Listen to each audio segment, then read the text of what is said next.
রবীন্দ্রনাথ ঠাকুরের লেখা পুতুল ভাঙা কবিতা।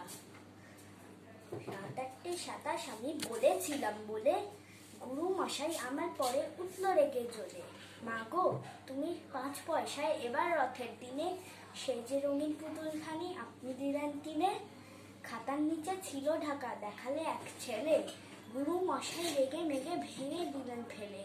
বললেন, তোর দিন রাত্রির কেবল যত খেলা, একটুও তোর মন বসে না পড়াশুনোর বেলা। মা গো, আমি জানাই কাকে, ওর কি গুরু আছে? আমি যদি নালিশ করি এক্ষুনি তার কাছে, তার কাছে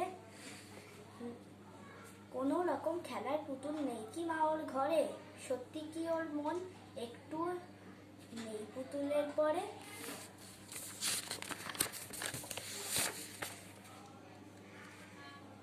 সকাল সাথে তাদের নিয়ে করতে গিয়ে খেলা, কোনো পড়াই করেননি কি কোনো রকম হেলা।